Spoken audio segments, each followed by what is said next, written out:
वालेकुम। आज का हमारा टॉपिक है सोशियोलॉजी पार्ट 1 का फैमिली। इसके ऊपर लॉन्ग क्वेश्चन भी पूछा जा सकता है आपसे कि आप स्ट्रक्चर ऑफ फैमिली बताएं, टाइप्स ऑफ फैमिली बताएं या फंक्शंस ऑफ फैमिली बताएं। और इसके अलावा आपको वो नोट भी पूछ सकता है, मतलब दो एजुकेशन पे नोट पूछ सकता है या फिर आपको वो फैमिली पे नोट पूछ सकता है या फिर वो आपको इलिटरेसी पे नोट, यानी कि कोई भी इसके साथ नोट पूछा जा सकता है या फिर आपको जो है ये 20 नंबर का वैसे ही क्वेश्चन पूछ लेगा। चल जैसे भी आपको क्वेश्चन पूछा जाए आपने उसको उसी तरह से अटैम्प्ट कर लेना है। अगर आपसे ये पूछा जाता है कि बताएं स्ट्रक्चर ऑफ फैमिली क्या है, और या फिर इसकी टाइप पूछ लेता है या फिर इसके फंक्शन पूछ लेता है, तो ये आपके 3 टॉपिक हैं जो एक क्वेश्चन में कवर हो जाएंगे। तो इस तरह से जब पहले भी मैंने आपको मेथड से क्वेश्चन अटैम्प्ट करने का बताया ही है। पहले आप इसका इंट्रोडक्शन लिखेंगे, फिर मीनिंग ऑफ फैमिली लिखेंगे, उसके बाद हम आ जाएंगे स्ट्रक्चर ऑफ फैमिली के ऊपर। फिर 4th नंबर पे आप लिख लेंगे इसके आइडेंटिटी टाइप्स ऑफ फैमिली। वो आगे से मुख्तलिफ टाइप्स हैं इसकी। पहली है बाय साइज एंड स्ट्रक्चर के लिहाज से फैमिली की टाइप है। सेकेंड है हमारी बाय मैरिज, और 3rd नंबर पे है हमारी सेकेंड नंबर पे है bye marriage, and 3rd number पे हमारी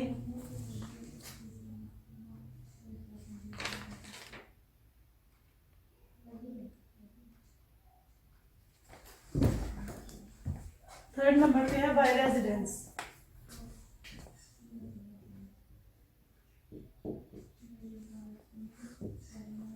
फिर 4th नंबर पे आपके आ जाएगी बाय अथॉरिटी, और 5th नंबर पे आ जाएगी बाय क्लैन और ancestry.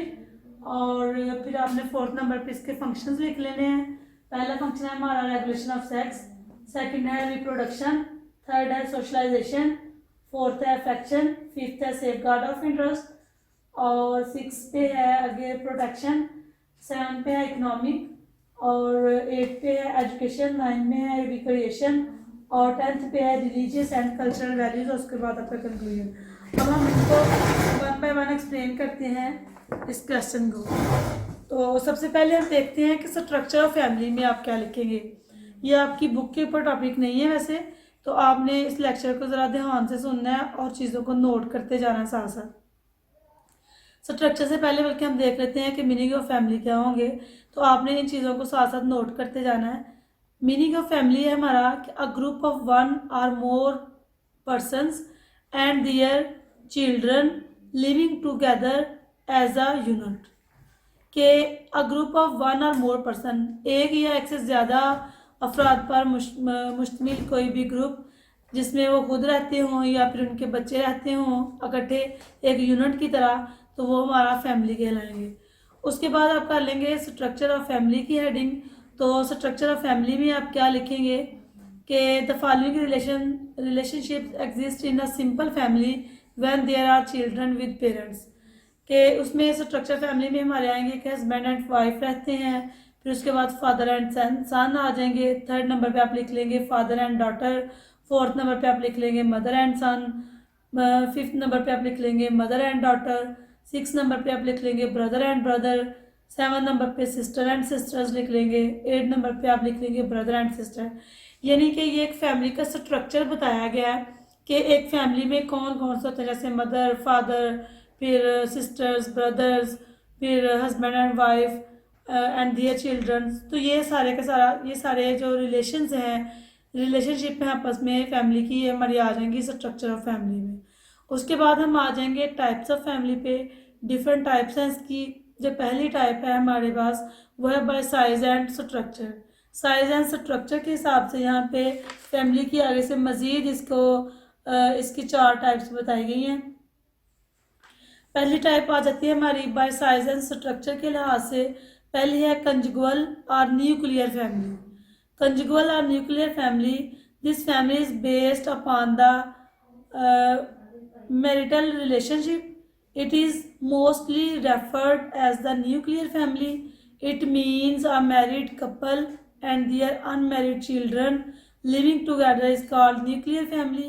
This is also called the elementary family of Radcliffe Brown. Husband and wife may core in this family. We may call it is the simple family. यानी कि conjugal और nuclear family से क्या मुराद है कि ये एक ऐसी फैमिली है जिसमें माँ बाप के साथ उनके गैर शादीशुदा बच्चे रहते हैं। ऐसी फैमिली को न्यूक्लियर या फिर हम कंजुगल फैमिली कहेंगे। फिर से एक दफ़ा सुन लें, कंजुगल और न्यूक्लियर फैमिली से क्या मुराद है, ये एक ऐसी फैमिली है जिसमें माँ बाप के साथ उनके गैर शादीशुदा बच्चे रहते हैं। उस फैमिली को हम कंजुगल या न्यूक्लियर फैमिली कहते हैं। सेकंड है हमारी कंसेग्युएंट फैमिली। कंसेग्युएंट फैमिली से क्या मुराद है कि this family is founded upon blood relationship of a large number of kins relationship. The consequent family is an extended clan of blood relatives together with their mates and children. This family is based on biological relations. It is the family of blood relatives and is the main basis of kinship. It is group of brothers and sisters along with their children living together. Examples of such family are also found in Pakistan society. Consequent family से मुराद ऐसी family है जिसमें blood relations पर मुश्तमिल बहुत सारे अफराद एक फैमिली में रहते हों। यानी कि जिसमें हम कह सकते हैं कि जो है वालिदैन के साथ उनके बच्चे, वालिदैन के साथ उनके भाई, फिर उनकी बहनें, या फिर इसके अलावा जो कज़न्स वगैरह हैं, वो सारे जब ब्लड रिलेशंस वाले जो तमाम लोग हैं वो एक फैमिली में रहेंगे तो उस फैमिली को हम कंसेक्वेंट फैमिली कहेंगे। उसके बाद नंबर 3 पे है एक्सटेंडेड फैमिली। एक्सटेंडेड फैमिली से क्या मुराद है कि after marriage 2 or more siblings brothers and sisters may live together with their parents. कहते हैं कि शादी के बाद 2 या 2 से ज़्यादा बहन भाइयों की जब आपस में बहन भाइयों की जब शादियाँ हो जाती हैं तो वो अपने वालिदैन के साथ रहते हैं, तो ऐसी फैमिली को हम कहेंगे एक्सटेंडेड फैमिली। इसमें भी आगे एक पैट्रीलिनियल टाइप आ जाती है इसकी, और एक आ जाती है मैट्रीलिनियल टाइप। पैट्रीलिनियल टाइप में हमारा आ जाएंगे कि the patrilineal extended family is composed of the parents, their sons and the sons wives and children. This type of family is very popular in Pakistan society. कहते हैं कि पैट्रीलिनियल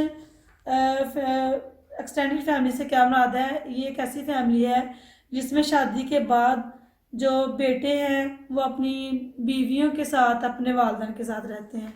और दूसरी टाइप है इसकी, वो है मैट्रीलिनियल। उसमें है कि the matrilineal extended family in which the parents live with their daughters husband and children. इसमें यह मैट्रीलिनियल एक्सटेंडेड फैमिली में ये फैमिली आएगी कि जिसमें जो है वो बेटी की शादी के बाद बेटी और उसके हस्बैंड के साथ वालिदैन रहते हैं। पैट्रीलिनियल में था कि जब बेटों की शादी हो जाती है तो उनके साथ जब उनके वालिदैन रहते हैं तो वो हमारा पैट्रीलिनियल एक्सटेंडेड फैमिली कहलाएगा। और जब बेटियों की शादी हो जाने के बाद बेटियों के शौहरों के साथ उनके वालिदैन रहते हैं तो वो हमारा मैट्रीलिनियल एक्सटेंडेड फैमिली में आएगा। उसके बाद हम आ जाते हैं इसकी जो 4th नंबर पे टाइप है वो है स्टेम फैमिली। स्टेम फैमिली से क्या मुराद है, only one child after marriage continue to live with his parents, sibling, brother and sisters must leave the family after they marry. This family is called the stem family. Stem family से क्या मुराद है कि जब एक से ज़्यादा बहन भाई हों तो सारे बहन भाइयों की शादी हो जाने के बाद एक बेटा जो है वो अपने वालिदैन के साथ रह रहा है, बाकी सारे जो है वो अलग-अलग हो चुके हों, तो वो जो बेटा अपने वालिदैन के साथ रह रहा होता है, इस तरह की फैमिली को हम कहेंगे स्टेम फैमिली। यानी कि इसमें हम कह सकते हैं कि सिर्फ एक ही बच्चा अपनी औलाद के साथ अपने वालिदैन के साथ रहता है और बाकी सारे बच्चे जो हैं वो वालिदैन को छोड़ जाते हैं, तो ऐसी फैमिली को स्टेम फैमिली कहा जाता है। उसके बाद जो सेकंड टाइप है फैमिली की वो है बाय मैरिज। बाय मैरिज के लिहाज से भी इसकी 2 टाइप्स हैं। फर्स्ट टाइप है इसकी एक्सोगैमी और सेकंड टाइप है इसकी एंडोगैमी। एक्सोगैमी फैमिली से अब क्या मुराद है कि the partner is chosen from outside a defined group. It means the man same lineage may not marry. Marriage out of kinsman is exogamy. Such marriage is out of बरादरी। मतलब ये है कि जब हम बच्चों के रिश्ते करते हैं, उनकी शादियां करते हैं, तो जब हम आउट ऑफ बरादरी शादी करते हैं, यानी कि अपने रिश्तेदारों के अलावा कहीं और शादी करते हैं, तो ऐसी फैमिली को या ऐसे रिलेशंस को हम कहेंगे एक्सोगैमी।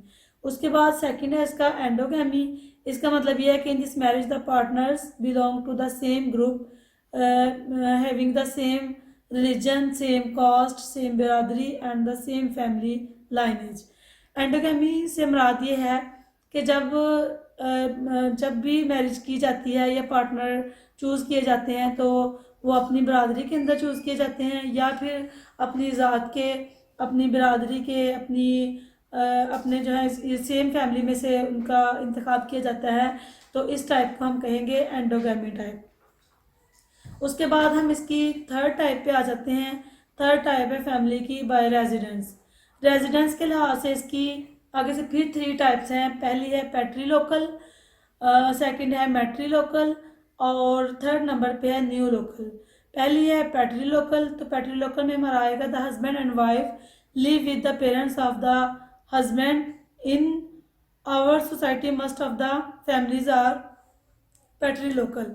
इसमें यह है कि जब दोनों जो हैं वो मियाँ बीवी वो अपने वालिदैन के साथ रहते हैं, तो इस तरह की फैमिली को हम कहते हैं कि ये पैट्रीलोकल फैमिली कहलाएगी। The husband and wife live with the parents of the husband, यानी कि शादी के बाद जो हस्बैंड एंड वाइफ हैं, जब वो हस्बैंड के वालिदैन के साथ रहते हैं, तो इसको कहा जाएगा पैट्रीलोकल। दूसरा है हमारा matrilocal. The husband and wife live with the parents of wife in our society, many examples of this families are available. इसमें यह है कि जब बच्चों की शादी हो जाती है, बेटों और बेटियों की, तो बेटियों की शादी के बाद जब हस्बैंड और वाइफ हैं वो वाइफ के वालिदैन के साथ रहते हैं, तो ऐसी फैमिली को कहा जाएगा मैट्रीलोकल फैमिली। पैट्रीलोकल में ये था कि शादी के बाद जब लड़के के वालिदैन के साथ जब हस्बैंड एंड वाइफ वो लड़के के वालिदैन के साथ रहते हैं तो पैट्रीलोकल कहलाएगा, और जब जो लड़की के वालिदैन के साथ रहेंगे तो वो मैट्रीलोकल कहलाएगा। इसकी एक जो नेक्स्ट टाइप है वो है न्यू लोकल फैमिली। तो न्यू लोकल फैमिली से मुराद है the husband and wife live separately in an independent house. तो न्यू लोकल फैमिली से मुराद ऐसी फैमिली है जिसमें हस्बैंड एंड वाइफ जो हैं वो दोनों में से किसी एक के पेरेंट्स के साथ भी नहीं रहते, बल्कि वो अपना अलग घर बना लेते हैं और सेपरेट हो जाते हैं अपनी फैमिली से। तो जो सेपरेट हो चुके होते हैं उस फैमिली को हम कहते हैं न्यू लोकल फैमिली। उसके बाद नंबर 4 पे हमारा आ जाता है बाय अथॉरिटी के लिहाज से फैमिली की टाइप। बाय अथॉरिटी के लिहाज से फैमिली की 2 टाइप्स हैं। पहली है पैट्रियार्चल और सेकंड है मैट्रियार्चल।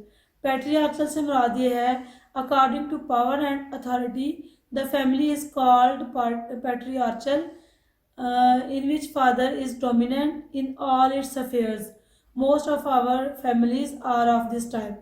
पैट्रियार्चल से मुराद ये है, अथॉरिटी के लिहाज से फैमिली की टाइप ये है कि ये एक ऐसी फैमिली है जिसमें जो है वो फादर एंड हस्बैंड जो है वो डोमिनेंट पोजीशन में होता है, यानी कि जिसमें फादर जो है वो कमाई करके तो पैसे लेके आता है घर में और अपनी फैमिली के तमाम अखराजात जो है वो जब एक मेल उठाता है, या in the shape of father, in the shape of husband, in the shape of brother, तो ऐसी फैमिली को हम कह सकते हैं कि पैट्रियार्चल फैमिली कहलाती है।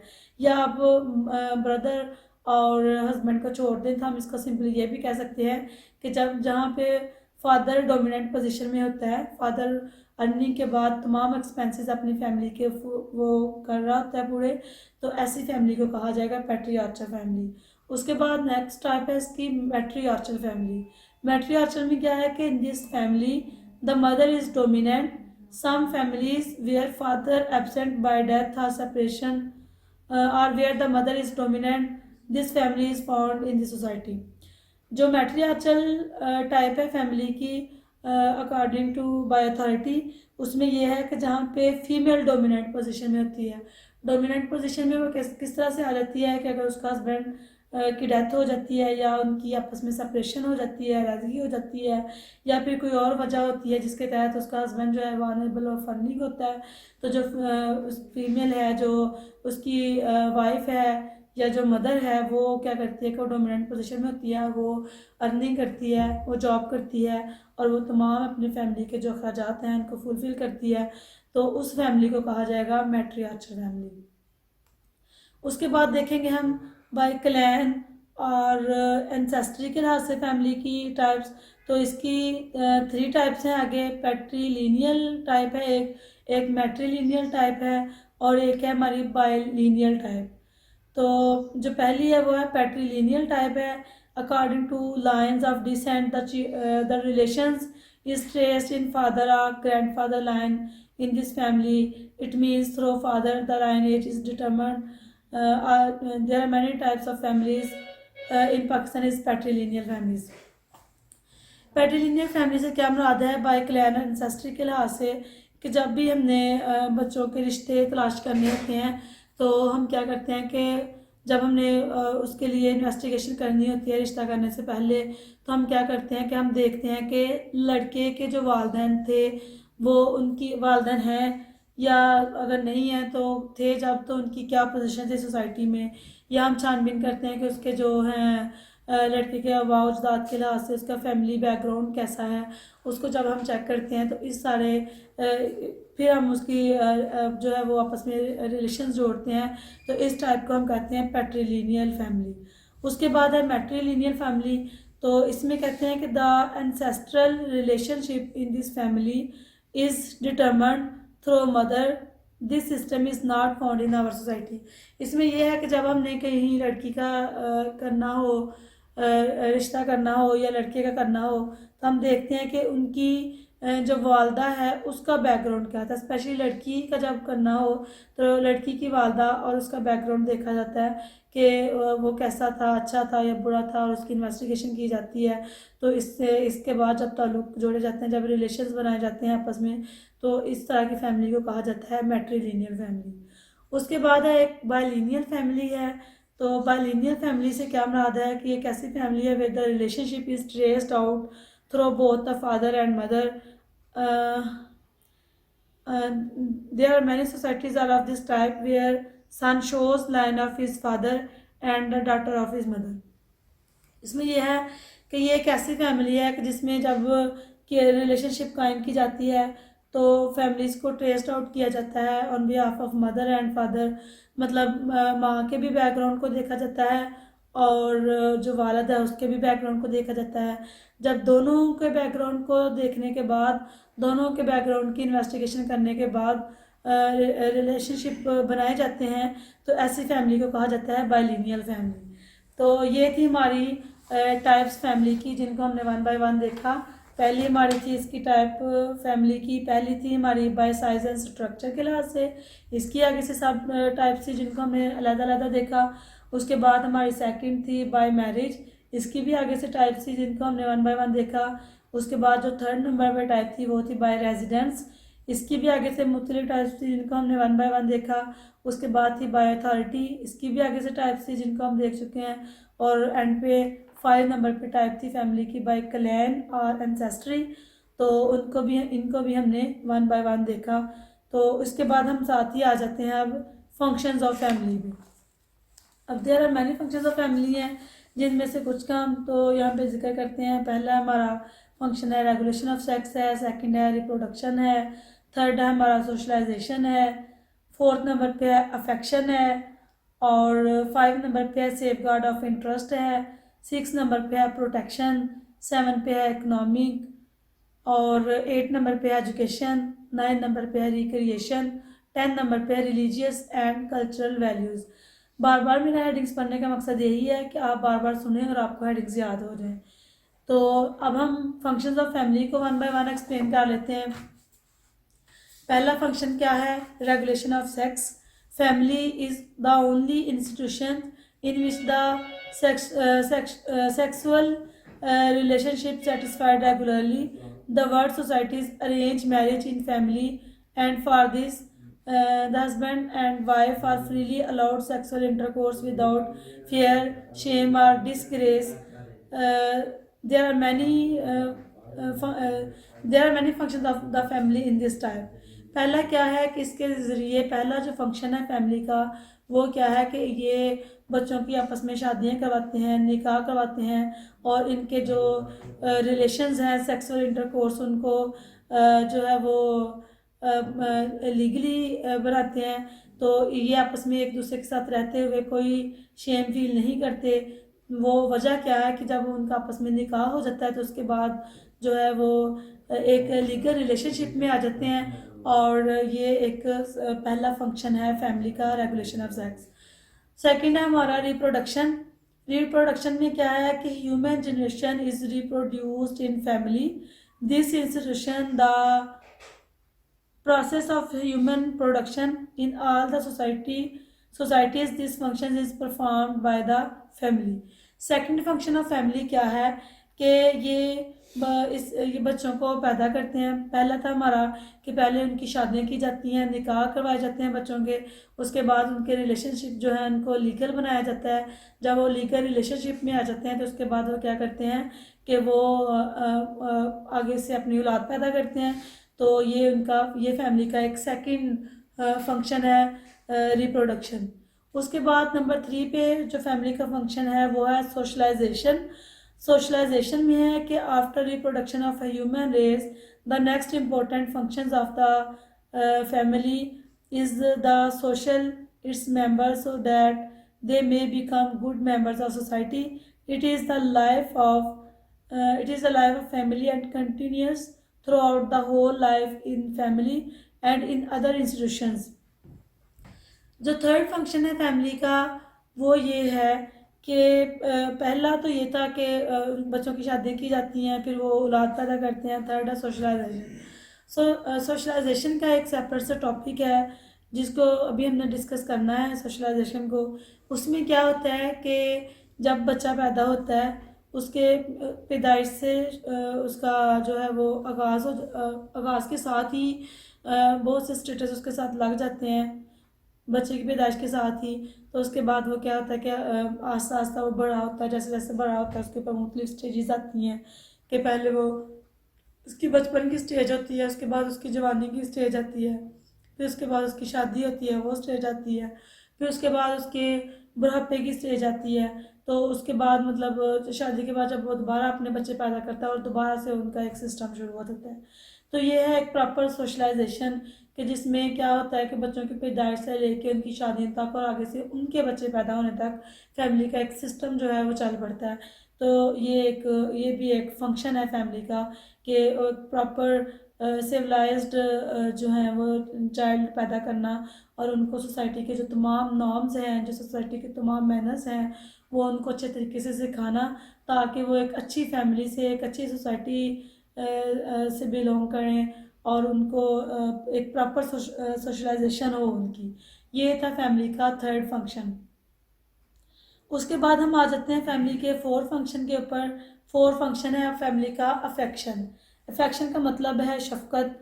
तो इसमें है कि another important function of family is to provide affection to the children need affection more than the food.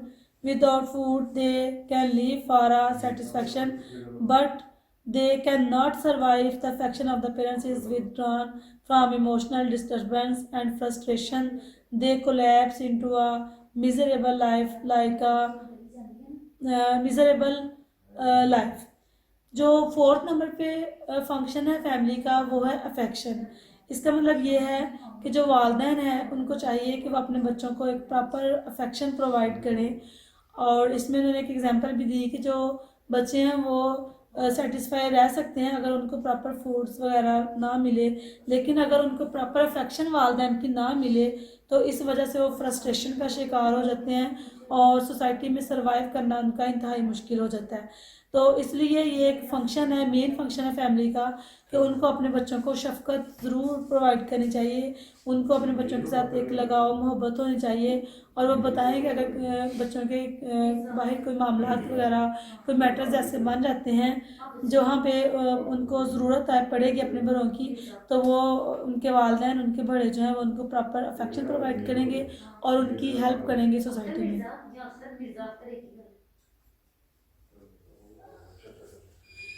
जो फिफ्थ नंबर पे है फैमिली का फंक्शन वो है safe guard of interest. 5 number पे है कि जो वालिदैन है, जो फैमिली है, उसको अपने बच्चों का अपनी फैमिली का जो इंटरेस्ट है उसकी हिफाजत करनी चाहिए। कहते हैं कि a family protects its members in their interest and develop their own interest in life, and they expect to support them in their the family supports them in their interest, religious, political, recreational, whatsoever may be. By this way the status of the members of family is defended। 5 number पे function है family का कि वो अपने family की जो तमाम interests हैं उनको सेव करे, वो चाहे रिलीजियस इंटरेस्ट हो फैमिली का, या फिर वो पॉलिटिकल इंटरेस्ट हो फैमिली का, या फिर वो रिक्रिएशनल इंटरेस्ट हो फैमिली का, यानी कि कोई भी इंटरेस्ट हो फैमिली का जिस तरह का भी हो, ये फैमिली का एक फंक्शन है कि वो उसको प्रॉपर प्रोटेक्शन प्रोवाइड करे और उसको सेफ गार्ड करे। इसके बाद जो हमारा 6 नंबर पे फंक्शन है फैमिली का वो है protection. Protection the family protects its members when they are in need of it, in ill and in shape of in the condition of unemployment, childhood, old age, political loss of status, loss of social security, etc। जो 6 number पे function है family का वो ये है कि ये family की रिस्पॉन्सिबिलिटी है कि वो जो उसके हैं अनएम्प्लॉयड मेंबर्स हैं फैमिली के उनको प्रोटेक्शन प्रोवाइड करे, या फिर चाइल्डहुड या बचपन में जो है उनको प्रोटेक्शन प्रोवाइड करे, या फिर अगर कोई ओल्ड एज मेंबर्स हैं फैमिली में तो उनको प्रोटेक्शन प्रोवाइड करे, या फिर वो पॉलिटिकल लॉस ऑफ स्टेटस हो चुका है किसी फैमिली मेम्बर का तो उसकी हेल्प करे और उसको प्रोटेक्शन प्रोवाइड करे फैमिली, या फिर इसके अलावा कोई लॉस ऑफ सोशल सिक्योरिटी हो चुका है किसी फैमिली मेम्बर का। तो इन तमाम बुरे हालात में ये फैमिली की रिस्पॉन्सिबिलिटी बनती है कि ये एक फैमिली का फंक्शन भी है कि वो उनको प्रोटेक्शन प्रोवाइड करे, क्योंकि फैमिली का मकसद ही ये है, फैमिली की डेफिनेशन ही ये है कि जहाँ पे जो है वो मुख्तलिफ लोग इकट्ठे होके एक यूनिट की तरह रह रहे होते हैं। जब वो एक यूनिट की तरह रह रहे होते हैं तो उनकी ये रिस्पॉन्सिबिलिटी होती है कि किसी को भी कोई लॉस पहुँचा है या किसी को ज़रूरत है बुरे वक्त में तो फैमिली उसका सहारा बने और उसको प्रोटेक्शन प्रोवाइड करे। तो उसके बाद 7 नंबर पे है इकोनॉमिक भी फैमिली का एक फंक्शन है। The economic function is the basis of socialisation for its members. Newcomers bring nothing with them but enter the family as dependents. The family fulfills the economic needs of the children and makes them able to earn their livelihood by socializing and the various techniques of social life. Family provides a house to live in and clothes to wear on and medical for treatment in illness, food to eat and other needs of life are fulfilled through the economic resources of the family. Family spends much on education, recreation, transport and marriage their children। जो 7 number पे function है family का वो ये है कि ये family की रिस्पॉन्सिबिलिटी भी है और फैमिली का फंक्शन भी है कि वो अपने फैमिली के तमाम जो मेंबर्स हैं उनको बिल्डिंग प्रोवाइड करे, उनको ये जो तमाम बेसिक नीड्स हैं, बेसिक नीड्स में हमारी आ जाती है कि उसको प्रॉपर रेजिडेंस प्रोवाइड करे, फिर उनको प्रॉपर जो क्लोथ की कमी है उसको पूरा किया जाए, जो फूड की कमी है उसको पूरा किया जाए। इसके अलावा एजुकेशन दिलाई जाए फैमिली मेम्बरान को, जो बच्चे हैं उनको स्पेशली उनकी एजुकेशन के ऊपर फोकस करे फैमिली। फिर इसके अलावा देखें कि अगर कोई किसी के पास जॉब नहीं है फैमिली मेम्बर के पास तो फैमिली की ये रिस्पॉन्सिबिलिटी है कि वो उसको कोई पैसे वगैरह दे ताकि वो अपना कारोबार शुरू कर ले और वो भी सोसाइटी में स्टैंड कर सके। तो इसके अलावा अगर कोई फैमिली में बीमार पर्सन है तो उसके लिए ट्रीटमेंट वगैरह प्रोवाइड करे फैमिली, उसके लिए पैसों वगैरह की ज़रूरत है तो वो अरेंज करे फैमिली। ये फैमिली का जो है फंक्शन है, इकोनॉमिक फंक्शन है। उसके बाद नंबर 8 पे है एजुकेशन। तो फैमिली का एक ये भी फंक्शन है कि वो एजुकेशन दिलाए फैमिली के मेम्बरान को। पहले family provides formal and informal education to its members so that they may become useful members of society. It teach the elementary skills at home and to educational institutions for formal education. अब कहते हैं कि family का ये एक function है कि वो एजुकेशन प्रोवाइड करे मेम्बरान के लिए, तो दो तरह की एजुकेशन होती है, एक होती है फॉर्मल और एक होती है इनफॉर्मल। फॉर्मल इनमें यह है कि स्कूल कॉलेजेस और यूनिवर्सिटी की एजुकेशन भी दिलाए अपने बच्चों को। इसके अलावा अगर कोई इस स्कूल की या कॉलेज की स्टडी में एजुकेशन में इंटरेस्ट नहीं रखता तो इसके अलावा वो जो इनफॉर्मल एजुकेशन है वो दिलाए, जिसमें आ जाता है जैसे कि वो सिलाई कढ़ाई वगैरह सिखाए बेटियों को, या फिर अगर बेटे हैं तो इसके अलावा जो उनको कोई वर्कशॉप्स वगैरह के ऊपर काम वगैरह सिखाते हैं। मतलब ये है कि वो इस तरह की उनको जो है वो ट्रेनिंग्स वगैरह दी जाएँ ताकि वो सोसाइटी में सर्वाइव कर सकें। उसके बाद नंबर 9 पे है रिक्रिएशन। ये भी एक फैमिली का एक इम्पोर्टेंट फंक्शन है कि recreation is also one of the basic need of a human life. Family provide recreational activities to its members within the family and outside also. The children playing together at home listen to fairy tales from parents, listen to radio and see television, etc. जो 9 number पे function है family का वो ये है कि ये responsibility है फैमिली की कि वो अपने बच्चों को रिक्रिएशन फैसिलिटीज़ भी प्रोवाइड करे। इससे मुराद ये है कि अगर बच्चों को मुसलसल एजुकेशन पे लगाया जाए या फिर मुसलसल उनसे कोई कारोबार करवाया जाए, कोई काम करवाया जाए, तो इससे क्या होता है कि वो बोर हो जाते हैं, कुता जाते हैं अपनी डेली एक्टिविटीज़ से। तो इस तरह से फैमिली की ये भी एक रिस्पॉन्सिबिलिटी भी है और एक ये फंक्शन भी है फैमिली का कि वो रिक्रिएशन प्रोवाइड करे ताकि कभी कभार वो अगर उनको सैर तफरी पे ले जाया जाए तो इससे उनका माइंड फ्रेश हो जाएगा और वो रिक्रिएशन के बाद दोबारा से जो है वो अपनी उन एक्टिविटीज़ का आगाज़ करेंगे और वो बेस्ट और बेहतर परफॉर्मेंस देंगे रिक्रिएशन के बाद उन एक्टिविटीज़ में। तो रिक्रिएशन भी एक फैमिली का फंक्शन है। उसके बाद जो नंबर 10 पे है फंक्शन वो है कि religious and cultural values. The family transmits its religious and cultural values to its members by social interaction. The parents direct their children towards religious beliefs and guides them in religious practice. In our society, the children are first taught kalma and guided to offer prayers. जो 10 number पे function है family का वो ये है कि ये family की रिस्पॉन्सिबिलिटी है कि जो तमाम रिलीजियस जो तमाम मज़हब के मुतालिक लवाजमात हैं वो भी अपने बच्चों को सिखाए। इसके अलावा जो कल्चरल वैल्यूज़ हैं सोसाइटी में वो भी सिखाए और ताकि बच्चे जो हैं वो सोसाइटी में सरवाइव कर सकें। इसके अलावा वो एक अच्छे जो है सिविलाइज्ड मेंबर्स बन सके सोसाइटी के। तो इसलिए रिलीजियस और कल्चरल वैल्यूज़ सिखाना ये भी फैमिली का एक फंक्शन है। तो इसके बाद आप इसका कंक्लूजन कर लेंगे, जो आपने तमाम इसका हेडिंग्स पढ़ी होंगी ऊपर, उसी हिसाब से आपने इसका कंक्लूड कर लेना है। तो मैंने आपको आपकी बुक्स के ऊपर ये चूँकि क्वेश्चन नहीं है तो कोशिश की है कि मैं आपको इंग्लिश में भी पढ़ा सकूँ, उर्दू में भी पढ़ा सकूँ, और कहीं भी आपको कन्फ्यूजन हो तो अपने लेक्चर को दोबारा सुन के तो अपने टॉपिक को क्लियर कर लेना है। और इसके साथ ही मैं इजाज़त चाहती हूँ। अल्लाह हाफिज़।